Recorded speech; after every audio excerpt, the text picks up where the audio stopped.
Sir QPL ಯೋಚನೆ ಯಾರು ಮಾಡಲಿಲ್ಲ. ನೀವು ಈ ಒಂದು ಟೂರ್ನಿ ಆಯೋಜಕರಾಗಿದ್ದೀರಿ. ಆ ಥರ ಥಾಟ್ ಬರೋದೇ ಅಪರೂಪ. ಅಂದರೆ ಹೆಣ್ಮಕ್ಳು ಇಟ್ಕೊಂಡು ಒಂದು QPL ಮಾಡಿ ಅದನ್ನ ಗೆಲ್ಲೋದು ಮಾಡ್ತೀವಿ. ಬಟ್ ಇವತ್ತು ಸಿಕ್ಕಿರುವಂಥ ರೆಸ್ಪಾನ್ಸ್ ತುಂಬ ಚೆನ್ನಾಗಿದೆ. ಹೇಗೆ ಅನ್ಸುತ್ತೆ, ಹೆಂಗೆ ಸ್ಟಾರ್ಟ್ ಆಯ್ತು ಇದು? ಖುಷಿ ಆಗ್ತಾ ಇದೆ. ಅಂದರೆ ಇದು ರಾಜ್ ಕಪ್ಪಲ್ಲಿ ಇವ್ರು ನನ್ನ ಓನರ್ ಆಗಿದ್ರು ಮಹೇಶ್ ಗೌಡ್ರು. ಸೊ ಆ ಟೈಮಲ್ಲಿ ಒಂದಿಷ್ಟು ಡಿಸ್ಕಷನ್ಸ್ ನಡೀತಾ ಇತ್ತು, ಏನು ಪಾಸಿಟಿವ್ ಏನು ನೆಗೆಟಿವ್ ಕ್ರಿಕೆಟ್ ಆಡಿಸೋದ್ರಿಂದ ಅಂತ. ಸೊ ಅದೆಲ್ಲ ಆದಾಗ ಸುಮಾರು ಸರಿ ಹೆಣ್ಮಕ್ಳು ನಾವು ಕ್ರಿಕೆಟ್ ಆಡೋಕೆ ಹೋದಾಗ ಕೇಳಿದ್ದು ಉಂಟು, ನೀವೇ ಆಡ್ಕೋತೀರಾ, ನಮ್ಮನ್ನು ಯಾರು ಆಡಿಸೋದೇ ಇಲ್ಲ ಅಂತ. ಸೊ ಇದು ಒಂದು ಥಾಟ್ ಇತ್ತು ಬಿಫೋರ್. ಅದಾದಮೇಲೆ ಮಹೇಶ್ ಗೌಡ್ರು ಸಡನ್ಲಿ ಒಂದ್ಸರಿ ಹಿಂಗೆ ಬೇರೆ ಏನೋ ವಿಚಾರ ಮಾತಾಡ್ತಾ ಒಂದು ಮಾಡೇ ಬಿಡೋಣ, ನೀವು ಸಾಥ್ ಕೊಟ್ಟರೆ ಮಾಡೋಣ ಪ್ರಮೋದ್ ಚಟ್ರೆ ಅಂದರು. ಖಂಡಿತ ಕೊಡೋಣ ಸರ್, ಅದರಲ್ಲಿ ಏನಿದೆ ಅಂತಂದೆ. ಸೊ ಅಲ್ಲಿಂದ ಡಿಸ್ಕಷನ್ ಶುರುವಾಗಿ ಮಾಡೋಣ ಅಂತ ಪ್ಲ್ಯಾನ್ ಆಯಿತು. ತುಂಬ ಚಿಕ್ಕ ಮಟ್ಟದಲ್ಲಿ ಪ್ಲ್ಯಾನ್ ಮಾಡಿದ್ವಿ. ಆ್ಯಕ್ಚುಲಿ ಜಯನಗರ್ 4th ಬ್ಲಾಕ್ ಗ್ರೌಂಡಲ್ಲಿ ಒಂದು ವಾಲಿಬಾಲ್ ಗ್ರೌಂಡಲ್ಲಿ ಇಂಡೋರಲ್ಲಿ ತುಂಬ ಚಿಕ್ಕದಾಗಿ ಪ್ಲ್ಯಾನ್ ಮಾಡಿದ್ವಿ. ಬಟ್ ಇದು ಫಾರ್ಮೇಷನ್ ತೊಗೊತಾ ಹೋಯಿತು. ಅಂದರೆ ಎಲ್ಲರೂ ಅಷ್ಟು ಇಂಟ್ರೆಸ್ಟ್ ತೋರಿಸ್ತಾ ಬಂದರು. ಆಮೇಲೆ 6 ಟೀಮ್ ಅಂದ್ಕೊಂಡಿದ್ವಿ, 10 ಟೀಮ್ ಆಯಿತು.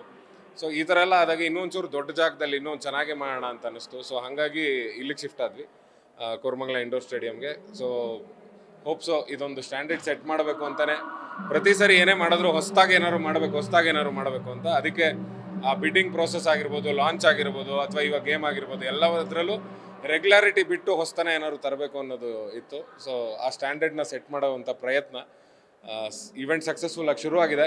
ಅದ್ಭುತವಾಗಿ ಹಾಗೆ ಎಂಡ್ ಆಗಿಬಿಟ್ರೆ that will be a great deal. ಹೌದೌದೌದು. ಅಂದರೆ ಕ್ರಿಕೆಟ್ ಅಂದ್ರೇ ಹಂಗೆ. ಕ್ರಿಕೆಟ್ ಯಾಕೆ ಅಷ್ಟೊಂದು ದೊಡ್ಡ ಫ್ಯಾನ್ಸ್ ಬರ್ತಾರೆ ಅದಕ್ಕೆ ಅಂದರೆ it's a last ball game. ಅಲ್ಲಿ ತನಕನೂ ಹೇಳೋಕ್ಕಾಗಲ್ಲ. 1 ಬಾಲ್ 6 ರನ್ಸ್ ಬೇಕು, ಅಥವಾ 1 ಬಾಲ್ 8 ರನ್ಸ್ ಬೇಕಾದಾಗ ನೋ ಬಾಲು ಹಾಕೋರಿದ್ದಾರೆ. ಸೊ ಆ ಥರದ ಪ್ರಯತ್ನಗಳು ಆಗುತ್ತೆ. ಸೊ ಏನು ಬೇಕಾದ್ರೂ ಆಗ್ಬೋದು. ಲಾಸ್ಟ್ ಬಾಲ್ ತನಕ ಹುಮ್ಮಸ್ ಕಳ್ಕೊಳ್ಳದೆ ಆಡುವಂಥ ಗೇಮ್ ಅದು ಕ್ರಿಕೆಟು. ಆ್ಯಂಡ್ ಹೆಣ್ಮಕ್ಳು ಅಂದಾಗ ನಾವು ಇದನ್ನು ಔಟ್ಡೋರಲ್ಲಿ ಆಡಿಸ್ಬಾರ್ದು, ಇಂಡೋರಲ್ಲೇ ಆಡಿಸ್ಬೇಕು. ಯಾಕಂದರೆ ಅವ್ರ ಬ್ಯೂಟಿ ಕಾನ್ಷಿಯಸ್ಸು ಇರುತ್ತೆ. ಅಟ್ ದ ಸೇಮ್ ಟೈಮ್ ತುಂಬ ಏಳು ಬೀಳು. ಅದಕ್ಕೆ ಕಂಪ್ಲೀಟ್ ಮ್ಯಾಟ್ ಹಾಕಿ ನಾವು ಆ ಕಬಡ್ಡಿ ಮ್ಯಾಟ್ನ ಫ್ಲೋರ್ ಪೂರ್ತಿ ಅದನ್ನು ಹಾಕಿದ್ದೀವಿ. ಅಂದರೆ ಎಲ್ಲೂ ಏಟ್ ಮಾಡ್ಕೋಬಾರ್ದು ಅವರು ಅನ್ನೋ ರೀಸನ್ಗೆ.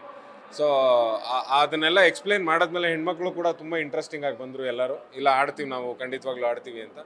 ಸೊ ರೋಚಕವಾಗಿ ನಡೆಯೋದಕ್ಕೆ ಅವರ ಮಾಡಿರುವಂಥ ಹಲವು ದಿನಗಳ ಪ್ರಾಕ್ಟೀಸು ಇಡೀ ಟೀಮು ಎಲ್ಲರೂ ಪ್ರಾಕ್ಟೀಸ್ ಮಾಡಿದ್ದಾರೆ. ಅವ್ರವ್ರದ್ದೇ ಜಾಗಗಳಲ್ಲಿ ಅವ್ರವ್ರದ್ದೇ ಟೀಮ್ಗಳು, ಹಾಗೆ ಪ್ರಾಕ್ಟೀಸ್ ಮ್ಯಾಚ್ಗಳು ಕೂಡ ಆಡಿದ್ದಾರೆ. ಸೊ ಹಾಗಾಗಿ ಟೂರ್ನಮೆಂಟ್ ಇನ್ನೂ ರಂಗೇರ್ತಾ ಇದೆ ಅಂತ ಅನ್ಸುತ್ತೆ.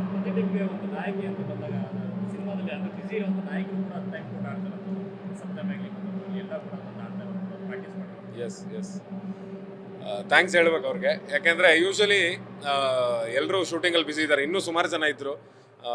ಆ್ಯಕ್ಚುಲಿ ಶ್ರುತಿ ಹರಿಹರನ್ ತುಂಬ ಇಂಟ್ರೆಸ್ಟೆಡ್ ಆಗಿ ಪ್ರಾಕ್ಟೀಸ್ ಎಲ್ಲ ಮಾಡಿ, ಪಾಪ ಲಾಸ್ಟ್ ಮಿನಿಟ್ಗೆ ಅವ್ರದ್ದೊಂದು ಮಲಯಾಳಂ ಸಿನಿಮಾ ಡೇಟ್ ಇದು ಮುಟ್ಟಕ್ಕೆ ಆಗಲ್ಲ ಅಂತ ಹೇಳಿದ್ದಕ್ಕೆ ಆಮೇಲೆ ಬೇರೆಯವ್ರನ್ನ ಇದು ಮಾಡಬೇಕಾಯ್ತು. ಅದೇ ಥರ ಸುಮಾರು ಜನ ಹೊಸ ಕ್ಯಾಪ್ಟನ್ಸ್ಗಳು ನಿಮಗೆ ಆಕ್ಷನ್ಗೂ ಇಲ್ಲಿಗೂ ಚೇಂಜ್ ಆಗಿದ್ದಾರೆ. ಒಂದು ಸ್ವಲ್ಪ ಜನ ಚೇಂಜ್ ಆಗೋಕ್ಕೆ ಕಾರಣನೇ ಅದು.